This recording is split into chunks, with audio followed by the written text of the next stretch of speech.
So now that we have our macros, what now? Sugar, well, look what you did to me. So now we have the macros set for, we're going off of weight loss because that's what I think generally people are going to want, and then we'll go into muscle gain or gaining weight later. So you can have whatever you want. I have my macros. What do I need to worry about? How much sugar can I have? Well, here's the thing. You can have as much sugar as you want.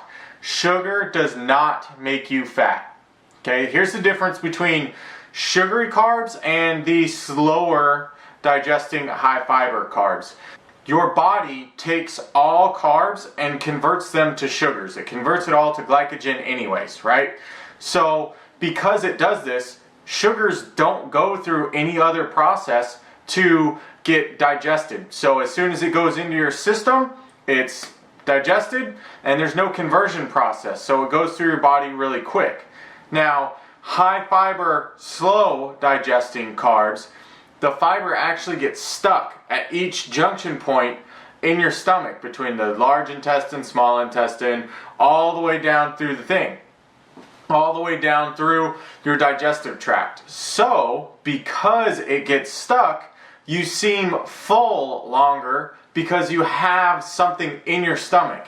The hungry feeling that people get is the same as an empty stomach. An empty stomach feeling and feeling hungry is exactly the same, and you can't differentiate between the two, so people tend to overeat when they have sugar because they feel hungry, because there's no digestion process. It's just automatically digested.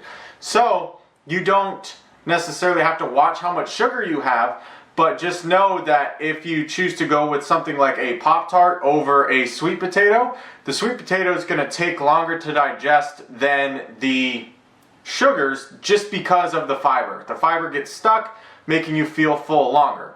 So you want a good mix of both sugary and not so sugary carbs. Okay, so now that we mentioned fast digesting carbs and slow digesting carbs, how do you make a balance? Well, you don't really have to. Just know that you might end up with that really hungry feeling and you're out of macros for the day if you go with all the fast digesting foods that are very sugary. So really what you have to do is just make choices. It just depends on what you want that day. If you really want some candy, have the candy. Eat it. Eat the gummy worms, eat whatever.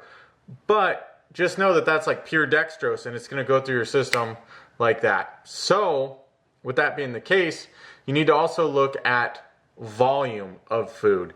So volume is just sheer amount of food that you can have. So for volume, you want to make sure that you are taking in enough food to feel satisfied. So what you need to do is either just embrace the fact that maybe you're gonna feel hungry but you're out of macros and you just can't eat for the rest of the day, or you need to use some tricks to get more volume into your diet. For example, these gummy worms right here, 4 gummy worms, 32 grams of carbs, 2 protein, no fat. So 32 grams of carbs for 4 gummy worms. Can you have the gummy worms? Absolutely. If you want them, have them. But you're going to eat up 32 and it's only 4. That's not physically a lot of food. Or you could have, think about a packet of oatmeal, brown sugar. 1 packet of oatmeal, think about how much that gives you plus the fiber. It's going to make you feel full longer. 1 packet, same thing, 32 grams of carbs. Same amount of carbs, but volume-wise, it's totally different.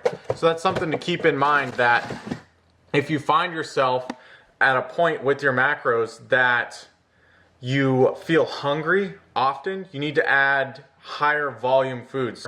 With like a taco salad, just eat a bunch of lettuce. Have it be a huge thing of lettuce and then have your meat and maybe some cheese on it.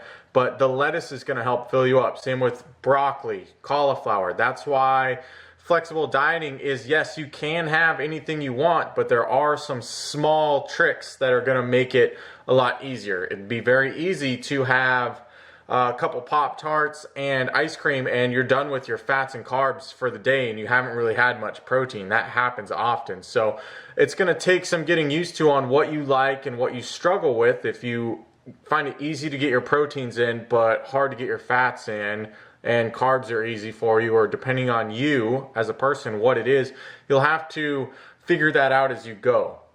Okay guys, that's going to do it for this one. So I hope that helped out with a little bit of the tips and tricks and the difference between sugar and fiber. So if you guys want to see anything else, just let me know. Comment down below what you guys want to see, like, subscribe, and as always, thanks for you guys' support. We appreciate it so much, and we're looking to grow this thing. So continue to watch, continue to share with your friends, and we'll catch you guys on the next one.